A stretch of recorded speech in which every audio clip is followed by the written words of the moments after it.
Sonic Rumble is the one Sonic mobile game that's actually caught my interest. If you've been watching me for a while, you know I was the Sonic Rumble guy. I was John Sonic Rumble, if you will. Always trying to catch the updates on the fly, reporting as much as I could for the game, playing the game, and showcasing things throughout the preseason. This amount of effort, I don't think I put into anything aside from the early days of Sonic Speed Simulator on Roblox, where I'd be just as dedicated, staying up late, trying to catch everything and report on it as soon as I could. Unfortunately, the stress of all this catches up and makes it almost impossible and kind of competitive to try and be first post if you're a small creator. With the idea of a content creator program opening for the game, allowing creators who are accepted to get early access to events for producing content and showcasing things coming to the game to generate hype around it, it's been kind of lacking in that regard and making it much harder for smaller creators who are in the program to grow or even benefit from being a part of the program itself. I'm not saying I'm a small creator, but there definitely needs to be something said about the current state of the Sonic Rumble creator program.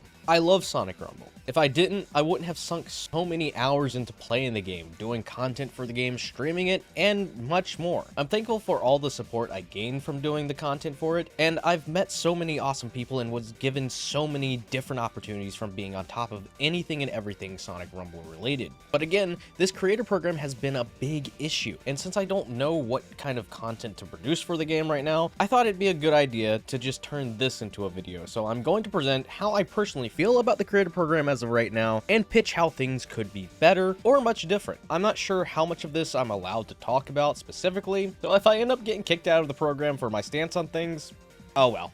So back when the program first started, creators were able to get early information on what would be coming to the next update to the game, usually a day or two before the update went live. I had to be up around about 3 to 4 a.m., my time specifically, to catch the early access period so that I could write things down and prep things for a video to post that day or to stream the day of as well. Just to clarify, if anyone is confused about this, the early access for Sonic Rumble was handled on a separate build of Rumble and is hosted on a completely separate server as well. So anything that was given to the creators within this build would have been restricted to this build and wouldn't even transfer over to the main build of Sonic Rumble, so creators would only be able to access this content within the build and nowhere else. As much of a toll it took on me to be up so early, only getting a few hours of sleep, I was dedicated because I really wanted to hype this game up and be one of the few and many main sources for people to get their Rumble fix. Sooner or later, these early access and early information drops would start to become rare and eventually just stop. We did get access to the Godzilla and Smurfs events early, so I assume that they have a possibility of doing things like this again in the future, but it hasn't happened, which is really weird, especially with the recent announcement of the upcoming Adventure event and Perfect Chaos co-op battle. This should be an event that creators should already have access to help build up hype and bring attention to it. Which, speaking of, another thing I dislike about how things have been going recently is that when an event is announced, it's immediately put into the news tab of Sonic Rumble, which doesn't give push notifications and is not at all presented or shown off in the Sonic Rumble Creator Program Discord server anywhere. These news articles usually get pushed out around 3 a.m. to 4 a.m. my time as well, but the fact that it happens so silently, sometimes I just don't check or completely forget to check the news tab at all. They've also stopped giving an idea of what to expect in larger or major updates and rely on you to go through and scout all the differences within the game. Another thing I want to talk about in terms of the creator program is the recent change that makes it feel less of a creator program and more of an affiliate program, as they've started to categorize creators into different tiers based on how much content is produced within a certain month and how the creator's content is performing. This is the information I'm not sure I'm allowed to fully talk about, so I won't go into too much detail about it, other than this tier system also dictates how many codes creators are allowed to give away each month as well. The main criticism here really ties into this,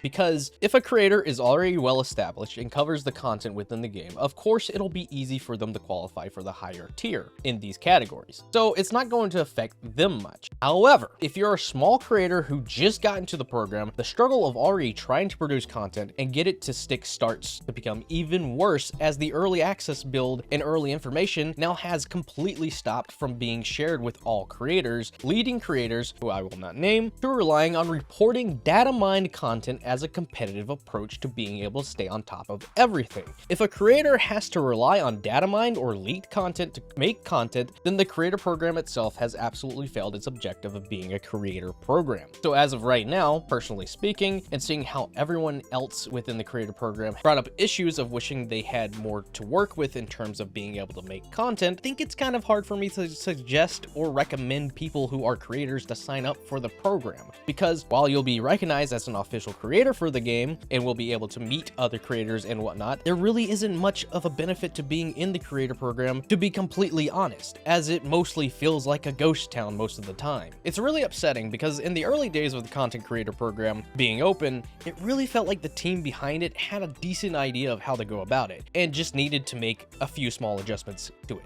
to allow creators to get the most out of being in a creator program. If I had to take a guess as to why all of this started to become much more of a hassle to handle, I'd expect it's because there's already so many content creators within the program itself. Not saying that there should be a limit to how many are in the program, but it just felt like the scope of how many creators were being accepted into the program may have been a bit overwhelming for the people running it, which is completely understandable. So, how do we fix it? What could be improved? How can the creator program feel more like a creator program, and how can it just be better? Well, ladies and gentlemen of the Sonic Rumble community, let me pitch my idea and structure for a creator program. Since the tier system is already set up, let's just rework it a bit. When joining the creator program, you'll be put into a category dependent on the size of your channel and how many views you bring in for the game specifically. Everyone gets access to at least 5 red star ring codes to give away a month, maybe some extra if a special crossover event is happening, such as the Godzilla and Smurfs event. Creators should be allowed access to the early access build for updates, but instead of gifting the creators everything for the upcoming updates or events specifically, just allow them to have access to everything from the start. There shouldn't be restrictions on this early access build, as this build is purely just for making content and nothing else. None of it is cross-progressive over to the main public build, so having access to all the content shouldn't matter to begin with. It allows players to go in, record what they want to record with unlimited possibilities, allowing for them to prep videos, shorts, and whatever they may need to make content for the game. These early access builds and information should be announced a week or so in advance, and for specific occasions, the creator must sign an NDA or be put under an NDA within the creator program's terms of service to highlight what is allowed to be showcased immediately and what shouldn't be allowed to be showcased immediately, to allow creators to prep content for the time frame of these events taking place. On top of that, these early access builds should also be provided to those on mobile, as these early access builds are only available on PC. There are a ton of people in the creator program that are playing the game